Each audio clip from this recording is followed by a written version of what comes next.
It's just every year I'm celebrating this day and I don't understand the history of it, the context of it. I don't think that was ever taught to me. I just knew we are all Irish here on this blessed day.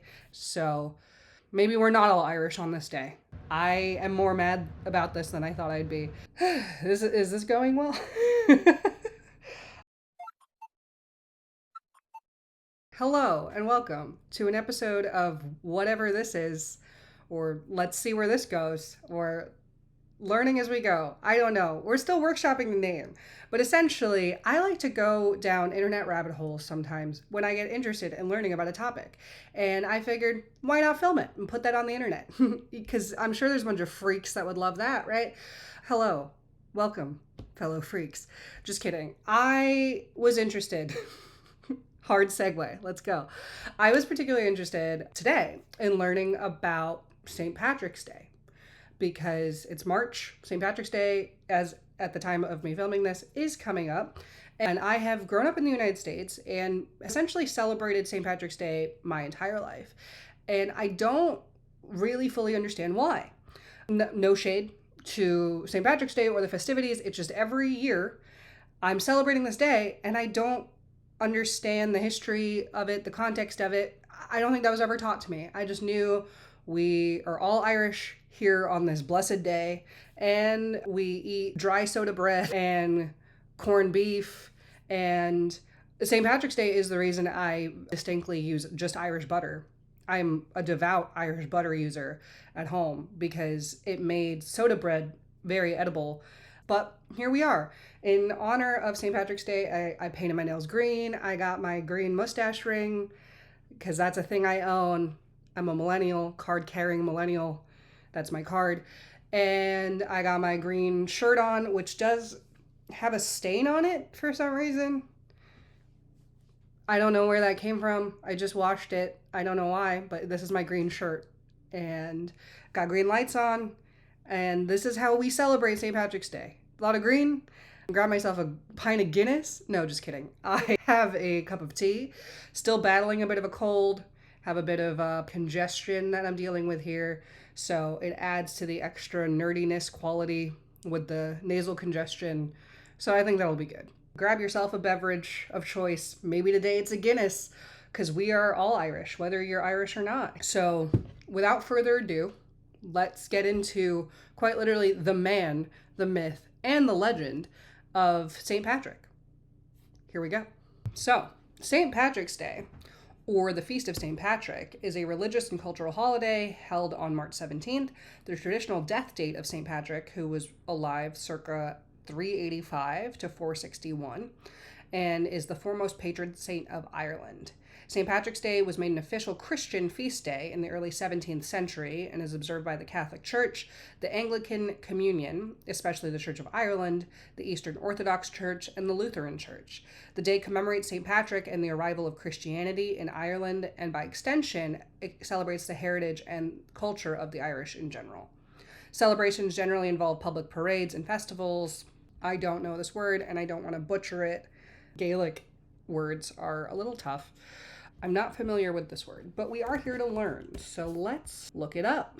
Céilí is a traditional Scottish social gathering with music and dancing. The word céilí comes from Gaelic and at first meant a visit or a social event. Over time, it became known for its lively folk music and group dancing. Céilí dancing has been around for centuries. It started in the Highlands of Scotland and Ireland as a way for communities to come together and celebrate. All right, so we learned what a céilí is, I think. Seems like it's like Scottish and Irish Gaelic dance. So celebrations generally include public parades and festivals, the céilí, the wearing of green attire or shamrocks, and Christians who belong to liturgical denominations also attend church services. Historically, the Lenten restrictions on fasting and drinking alcohol were lifted for the day, which has encouraged the holiday's tradition of revelry. So that makes sense, since St. Patrick's Day falls right in between when Lent would begin and then when Easter typically happens. So you have like a day that you can be drinking. So that makes a lot of sense. Historically, Sundays of Lent are regarded as days of fasting. What is this little guy doing? Hello. Oh, because Lent's happening because we're celebrating Lent right now. So he's like party hat celebrations of Lent. Okay. Alcohol? Do you abstain from alcohol? Early Christianity records a tradition of fasting before Easter for the meal of the day consumed after sunset when the fast is broken, permit the consumption of bread, vegetables, salt, and water. In Lent, with the flesh and wine being forbidden. So is that sex and alcohol, essentially? The traditional Lenten practices were fasting from alcohol, meat, and dairy products. Okay. So St. Patrick's Day, Lenten restrictions, I suppose, of fasting from alcohol, meat, dairy, and I guess the flesh were lifted. So this becomes kind of a holiday of debauchery, which we see today. St. Patrick's Day is a public holiday in the Republic of Ireland and Northern Ireland, the Canadian province of Newfoundland and Labrador for provincial government employees, and the British Overseas Territory of Montserrat.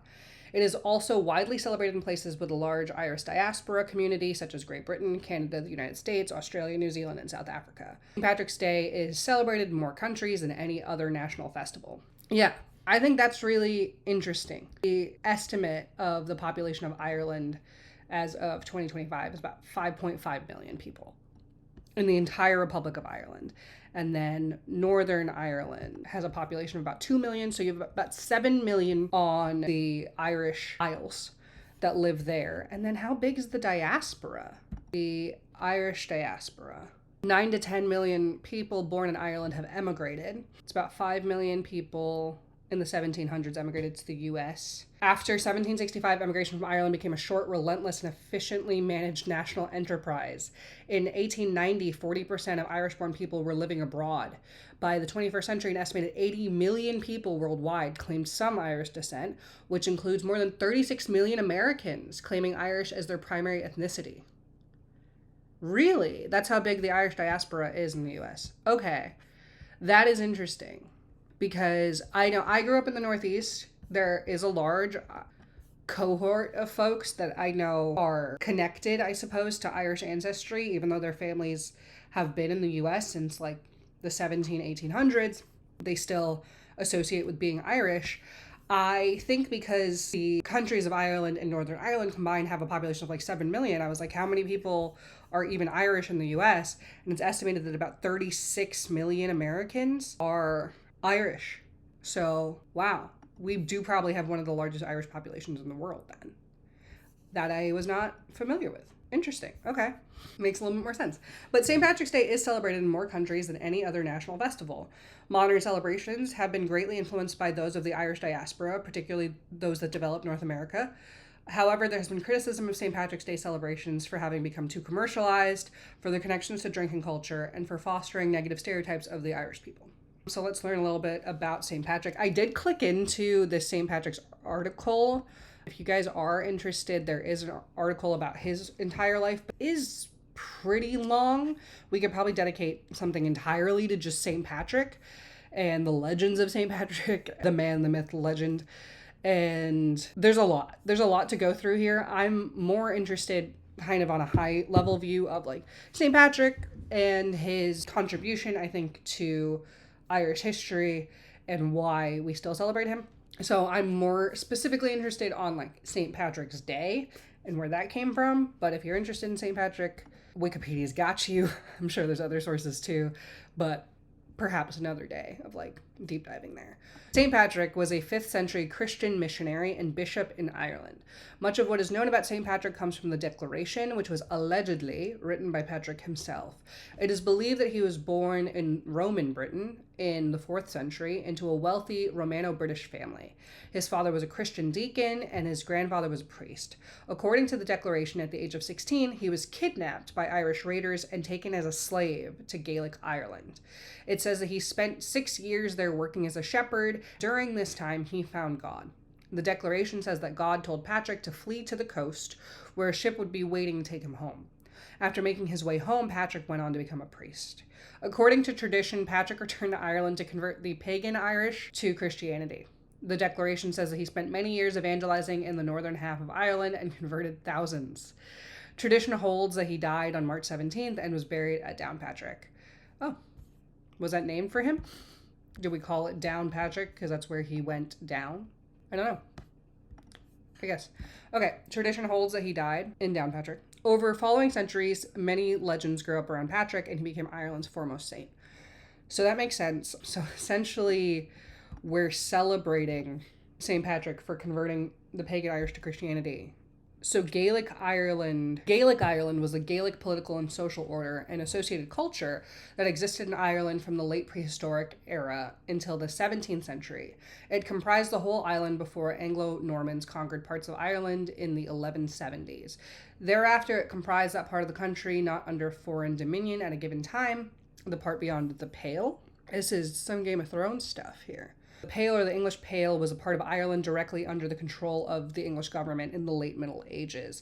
It had been reduced by the late 15th century to an area along the east coast stretching north from Dalkey. For most of its history, Gaelic Ireland was a patchwork. A hierarchy of territories ruled by a hierarchy of kings or chiefs who were chosen or elected through tanistry. Tanistry was a system of inheritance practiced by Gaelic nobilities of Ireland, the Isle of Man, and parts of modern Scotland. It was distinctive in having an elected heir known as the Tanist. The system was used to select the chiefs of the name and the rulers of the various Gaelic kingdoms in Ireland. Warfare between these territories was common. Traditionally, a powerful ruler was acknowledged as High King of Ireland. Society was made up of clans, and like the rest of Europe, was structured hierarchically according to class. Throughout this period, the economy was mainly pastoral, and money was generally not used. So it's interesting because it seems that Gaelic Ireland was pagan Ireland. Druids were held in high regard during pagan times and orally passed down the history and traditions of their people. Later, many of their spiritual and intellectual tasks were passed on to the Christian monks after said religion prevailed from the 5th century onwards. So religion and mythology, paganism, before the Christianization of Gaelic Ireland, were polytheistic or pagan. They had many gods and goddesses, which culturally have parallels in the pantheons of other European nations. Two groups of supernatural beings who appear throughout Irish mythology. I'm not gonna butcher these, I'm so sorry, but this looks really cool. The mythology of Ireland was originally passed down orally, but much of it was eventually written down by Irish monks who Christianized and modified it to an extent. I don't know linguistically how to pronounce a lot of these things, and I really just don't even want to try to butcher them at all because I know I'm gonna way off base. So just bear with me. I hope I'm not insulting anybody by not pronouncing some of these, but I really don't want to mess this up. This one I know is Meave. Meave. This one I know is definitely it's Meave. No, it's Maeve. So there we go. I'm not saying Irish words that I'm whoa, because I don't want to be this is definitely Meave. No. And I like how I was I'm not going to do it. And then I did that. Is this going well? Okay, an introduction of Christianity to Ireland dates to sometime before the 5th century, so St. Patrick was probably a big deal in this. They were to minister the Scots and Irish to believe in Christ. Early medieval traditions credit St. Patrick as being the first primate of Ireland. Christianity would eventually supplant the existing pagan traditions. Speaking of the last vestiges of paganism in Ireland, honestly, I don't know if that's kind of a shame because I'm sorry, I know that we're celebrating St. Patrick and St. Patrick bringing Christianity to Ireland, but Gaelic Ireland was kind of cool. Gaelic Ireland was really metal. They have a lot of stuff that is similar to indigenous populations across the world, and that's kind of a shame that this culture was killed out, to be honest. And that's kind of what we're celebrating. We're celebrating the arrival of Christianity to Ireland, and that's no shade to anyone's religious beliefs. I want to respect that. But this is really interesting. We don't talk about it. I mean, I never really learned that much about... I know that the Irish experienced famine in the 1800s. Is that right? The Great Irish Famine. I know a lot of what I know, especially as it relates to the diaspora that exists in the US, was a lot to do with the potato famine in Ireland. So that happened from 1845 to 1852, largely during British rule, right? Ireland was brought into the UK in January 1801. Yeah. So the Irish potato famine, the worst year of the famine was 1847, which became known as the Black 47. The population of Ireland on the eve of the famine was about 8.5 million. By 1901, it was just 4.4 million. During the Great Hunger, roughly 1 million people died, and over 1 million more fled the country, causing the country's population to fall by 20 to 25% between 1841 and 1871, with sometimes populations falling by as much as 67%. Wow. Between 1845 and 1855, at least 2.1 million people left Ireland, one of the greatest exoduses from a single island in history. The proximate cause of the famine was the infection of potato crops by blight throughout Europe. Impact on food supply by blight infection caused 100,000 deaths outside Ireland and influenced much of the unrest that culminated in the European revolutions of 1848. Longer-term reasons for the massive impact of this particular famine included the system of absentee landlordism and single crop dependence, but also because some assumed that the famine was divine judgment or that the Irish lacked moral character. Of course the British did that, with aid only resuming some degree later. Large amounts of food were exported from Ireland during the famine, and the refusal of London to bar such exports, as had been done on previous occasions, was an immediate and continuing source of controversy, contributing to anti-British sentiment and the campaign of independence. The famine was a defining moment in the history of Ireland. The famine and its effects permanently changed the island's demographic, political, and cultural landscape, producing an estimated 2 million refugees and spurring a century-long population decline. For both the native Irish and those in the resulting diaspora, the famine entered folk memory. The strained relations between many Irish people and the then ruling British government worsened further because of the famine, heightening ethnic and sectarian tensions and boosting nationalism and republicanism both in Ireland and among Irish emigrants around the world. When the potato blight returned to Ireland in the 1879 famine, the League boycotted notorious landlords, and its members physically blocked the evictions of farmers. The consequent reduction in homelessness and house demolition resulted in a drastic reduction in the number of deaths. I have to go blow my nose. So I went on a bit of a tangent. The reason I was interested in the Great Famine of Ireland, even though I know it's like hundreds of years after St. Patrick and St. Patrick's influence on the Irish population, is like at least a lot of the history that I have ever learned about Ireland is largely around the Great Famine of Ireland, British colonial rule in Ireland, but now learning more about Gaelic Ireland is kind of an interesting thing, because this is a country that has been kind of like gradually chipped away at, sometimes slowly, but sometimes very aggressively, right? Under British colonial rule, it looks like even in the 9th century, Vikings began raiding and founding settlements along Ireland's coast and waterways, which became its first large towns. The Anglo-Norman invasion of 1169 to 71, large swaths of Ireland became under the control of Norman lords, leading to centuries of conflict with the native Irish. The Gaelic Irish, or it seems like kind of the indigenous Irish people, have had people eradicate their culture. And maybe I'm misinterpreting it, but it's like Gaelic Ireland was initially pagan. The conversion to Christianity, beginning in the 5th century, accompanied the introduction of literature. In the Middle Ages, Irish mythology were recorded by Irish monks, albeit partly Christianized. Gaelic Irish monasteries were important centers of learning.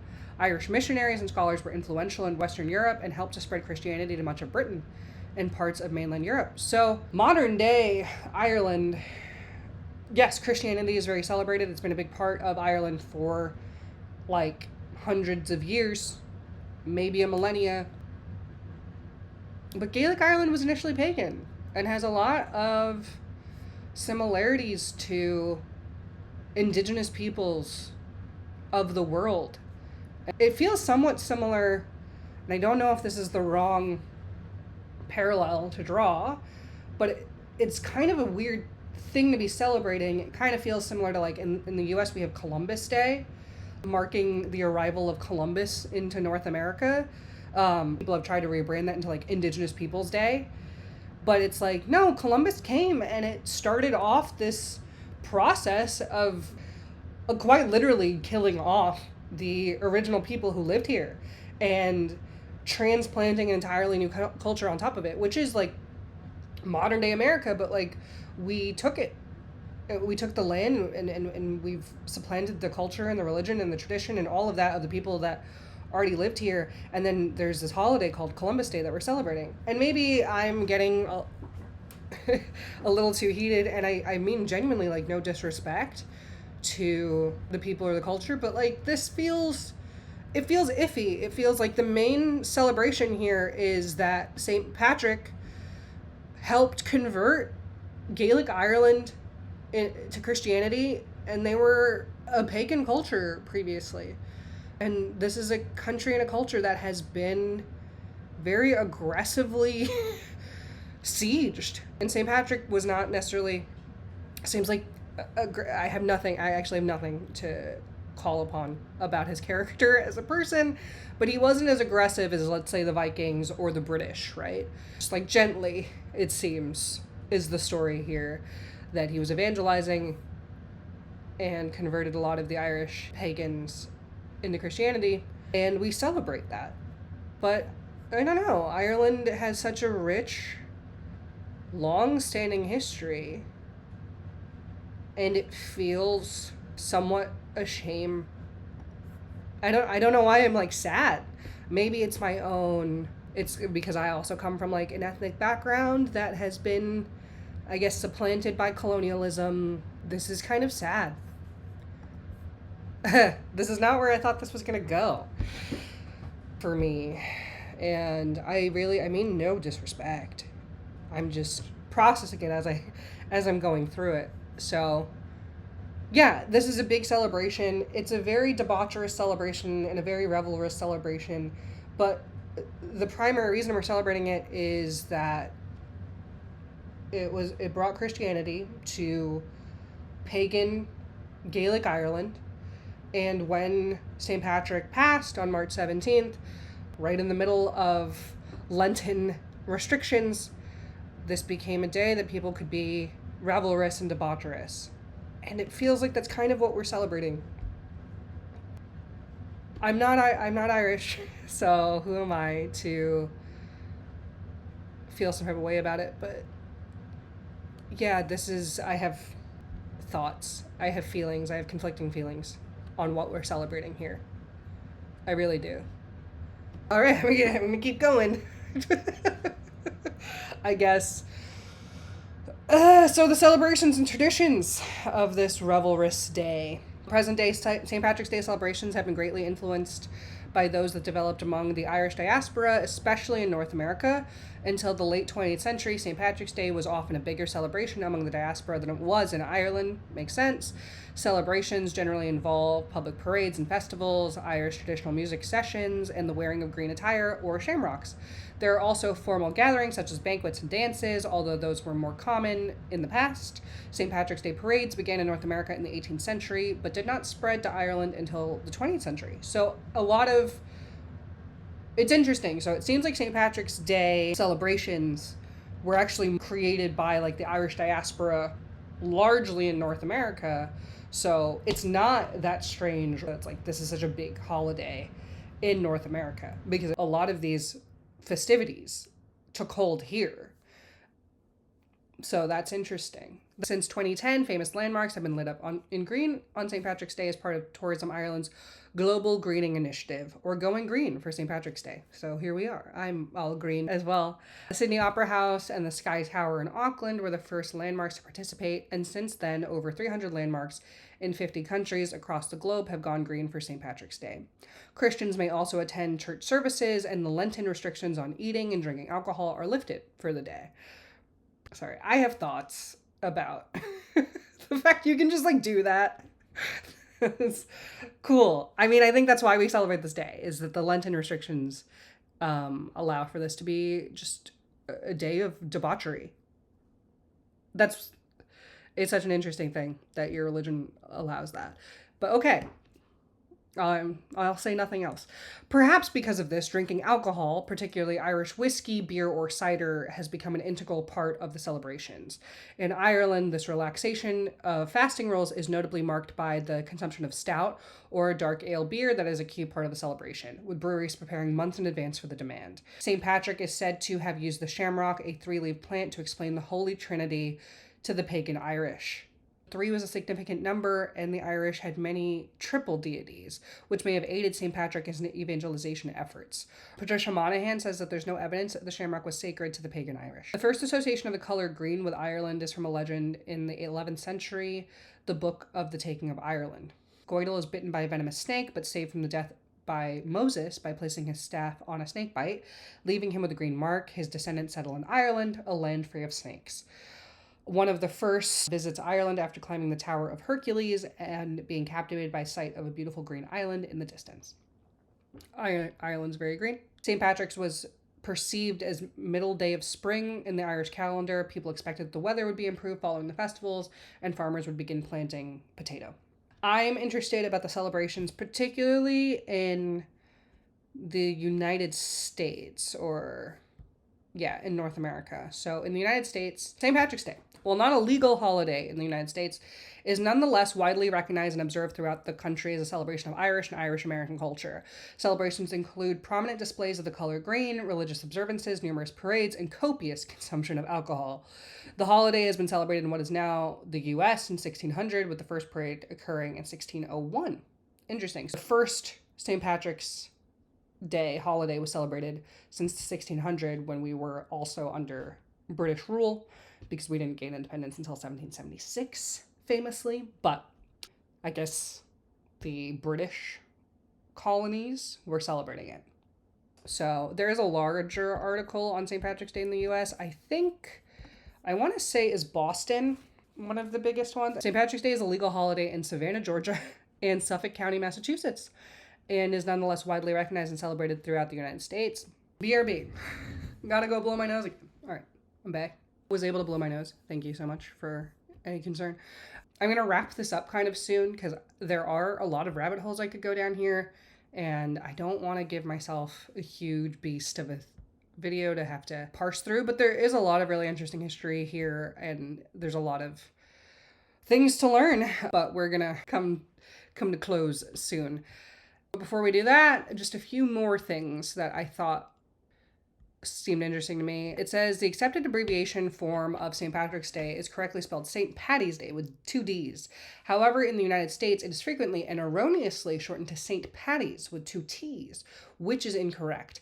Patty is a shortening of the feminine name Patricia. Patrick is the anglicized form of the Gaelic name Padraig, shortened to Patty. So, I guess let's know that. The longest public parades are Boston since 1837. This began as a gathering and not a parade. New York City since 1762. Philadelphia since 1771. Interesting. There's a lot.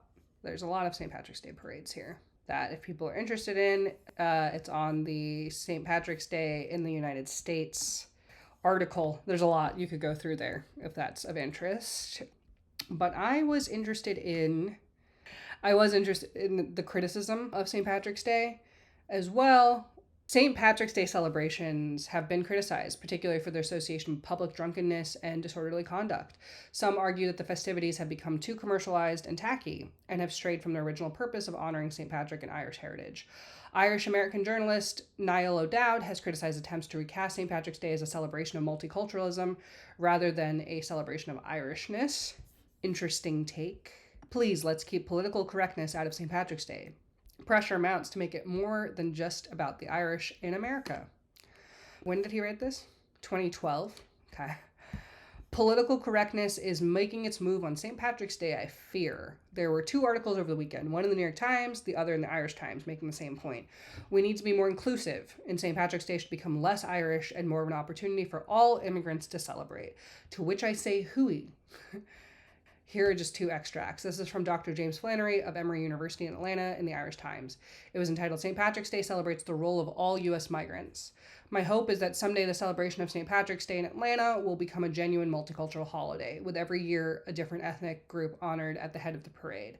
Imagine a St. Patrick's Day parade that over time included Chinese dragons, Mexican mariachi bands, Caribbean steel drummers, and Korean acrobats, all marching along green-clad Irish pipers and step dancers. I must mention that Jim Flannery is a dear friend of long-standing inspirational figure in Ireland. For decades, he has been a bastion of Irish culture and influence in the South, but on this occasion, I respectfully disagree with him. The second piece was in the New York Times with the same gist. We ought to be celebrating immigration, not just Irishness, writes the author Peter Behrens. It's about immigrants, not Irishness, was the title of the piece, which says it all. It is suddenly becoming fashionable to recast the March 17th holiday as a one-size-fits-all day that we can celebrate all immigrants, but that's neither the history nor the intent of the day. I embrace Martin Luther King Day for what it is, a celebration of an incredible American. When you look at Barack Obama, you know it could never have been possible without MLK. I don't want to interject an Irish element to Martin Luther King Day, as that would, frankly, be ridiculous. I feel, just to be clear, I'm reading this article. I'm not, necessarily, agreeing. I'm just reading this person's take. I feel the same about Puerto Rican Day here in New York and love the mariachi bands and the free and open atmosphere of their parade. So different to what we have on St. Patrick's Day. One year, I remember the Grand Marshal was an Elvis impersonator. That's not something you'd ever see on March 17th, I assure you. Good for them. Some years back, I went to the Chinese New Year parade in Chinatown. It was brilliant, exotic, and different. Chinatown. The Chinese, one of the largest populations in the world, being called exotic by presumably an Irish person. Sorry. I have feelings about that. Exotic and different. Lunar New Year is one of the biggest holidays in the world. It's brilliant, exotic, and different. Sorry, I have thoughts. Okay, an Irish pipe band among the exploding firecrackers would have looked and sounded ridiculous. The Irish have a right to their day too. I love that other nationalities love St. Patrick's Day, that they clearly have a great day out of it too, but let's not have a multicultural St. Patrick's Day. That defeats the very notion of what this country is about. E pluribus unum, from all one, each separate, but together as a nation. Let's enjoy our different histories, not try and mesh them. So, I don't know. I mean, from what I've learned, St. Patrick's Day is not actually about celebrating Irishness. It is actually kind of quite literally a celebration of revelry. It's just a day that, because of Lenten restrictions being lifted, it's just a revelrous day. And then, yes, the Irish diaspora was able to continue to practice this day in other places because it was a lifting of that. But weird take. Also, yeah, I don't think we need to make St. Patrick's Day a celebration of all immigrants or different cultures in the US, but maybe let's have a day. I know that in this particular political climate, maybe not a thing that most people are going to go for, but yeah, maybe that's not a bad idea. It doesn't need to be St. Patrick's Day. Sure, keep St. Patrick's Day, celebrate Irish history and Irish culture by being disorderly drunk, is what I've taken from this holiday. Sorry, I'm going to cut that because now I'm getting feisty. Let's keep it as a celebration of Irish culture and Irish history. That's fine, but I don't think the idea of having actually a multicultural celebration day is actually a horrendous concept. I think that's actually not a bad idea. Let's do it a different day, but that would be dope. That would be super cool. Having a holiday that is dedicated to all the different diasporas in the US coming together and being here we are, here's our culture, let's have a parade. It doesn't need to be St. Patrick's Day, but that would be cool. I don't necessarily agree with this guy's take, but okay. And yeah, St. Patrick's Day celebrations have also been criticized for fostering demeaning stereotypes of Ireland and the Irish people. The example of wearing the leprechaun outfits, which are based on derogatory 19th century characters of the Irish. This might be different to go down, but leprechauns are derogatory 19th century characters. Okay, interesting. St. Patrick's Day celebrations outside Ireland have been described by critics as displays of plastic pattiness, where foreigners appropriate and misrepresent Irish culture, claim Irish identity, and enact Irish stereotypes. LGBTQ groups in the US were long banned from marching in St. Patrick's Day parades in New York City and Boston. That's a bad look, you guys. Are you kidding? So that resulted in the landmark Supreme Court decision of Hurley versus Irish American Gay, Lesbian, and Bisexual Group of Boston in 1995, which regarded free speech rights, specifically the rights of groups to determine what their message activities convey to the public. 1995, you were banning LGBTQ groups from being part of these parades. I think I'm getting more mad at this holiday, to be honest. I don't know what this holiday is. Okay. In New York City, the ban was lifted in 2014? Are you kidding me? Okay, I don't have the New York Times. So, what the hell? LGBTQ groups were banned from marching in the St. Patrick's Day Parade in New York City until 2014? Are you kidding? But LGBTQ groups still find that barriers to participation exist. In New York and in Boston, the ban on LGBTQ group participation was lifted in 2015. What are you doing? That's crazy. Wow. So 2015 was the first time 2 gay rights groups marched in Boston's annual St. Patrick's Day Parade for the first time in its 114-year history on Sunday, ending a 2-decade ban against participation by lesbian, gay, bisexual, and transgender groups in the celebration. Group Boston Pride and Outvets, an organization for gay veterans, joined in the South Boston St. Patrick's Day Parade this year, as did Mayor Marty Walsh, who opted out last year because it didn't allow gay groups. No Boston mayor had participated in the parade since 1995 when the U.S. Supreme Court upheld the Allied War Veterans Council ban on participants who identified as gay. So the Supreme Court upheld the ban.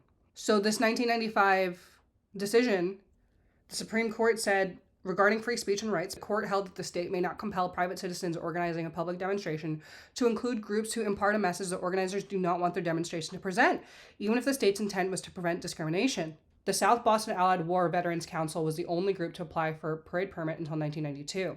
In that year, the Irish American Gay, Lesbian, and Bisexual Group of Boston, GLIB, requested that it be allowed to march in the parade alongside the usual participating groups. GLIB argued that it was not a group primarily aimed at conveying gay, lesbian, and bisexual message. They said their members were Irish descendants who happened to be gay, lesbian, and bisexual, and who were proud of both their sexual orientation and their Irish ancestral nationality. On March 1st, the council denied GLIB permission to march in the parade. Massachusetts Governor William Weld supported GLIB's position. Boston Mayor Ray Flynn tried without success to broker a compromise. GLIB offered to limit its participation to 25 marchers and police their behavior, winning Flynn's support. The council voted overwhelmingly to reject GLIB's proposal. GLIB sued the council, the city, and Flynn, and asked the court to compel the council to allow them to march, citing a Massachusetts law that forbade discrimination or restriction on the account of sexual orientation. I'm mad. This is making me mad. They were also Irish. They were Irish and they were LGBTQ. And they wanted a place in the Irish parade in Boston. Are you kidding? Justice Souter delivered the court's unanimous opinion on June 19, 1995. He reasoned that even though the council did not have a narrow set message that it was intended to convey, the parade nevertheless constituted a message that the council had a right to protect. Noting that the council had been fairly unrestricted in its guidelines for determining which groups to allow to participate in the parade, he said this did not necessarily mean that the council waived its right to present a message in a way it saw fit. He wrote, "One important manifestation of the principle of free speech is that one who chooses to speak may also decide what not to say." GLIB's attorney, John Ward of Gay and Lesbian Advocates and Defenders, had argued that a banner identifying GLIB by its full name carried no extrinsic message, and therefore was not speech that could interfere with the parade sponsor's speech rights. Souter interpreted the banner as an attempt to, quote, bear witness to the fact that some Irish are gay, lesbian, or bisexual, who have as much claim to unqualified social acceptance as heterosexuals, and indeed as members of parade units organized around other identifying characteristics. Is that... Yeah. And that's a problem? And this is sourced from 1995, New York Times. High Court lets parade in Boston bar homosexuals.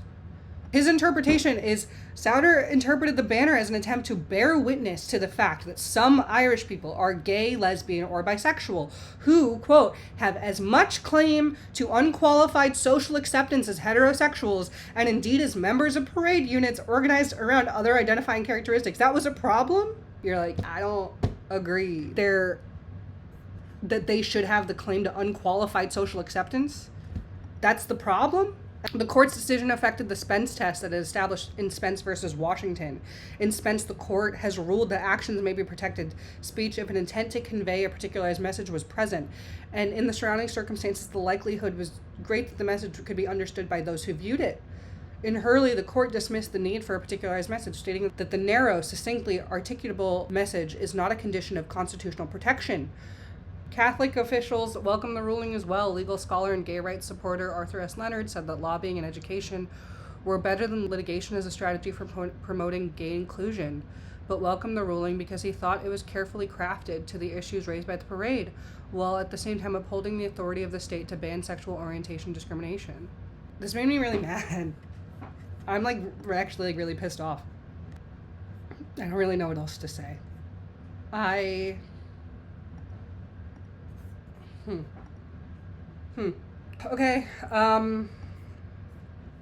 Yeah, I'm gonna end it there. I didn't really know what I would find today.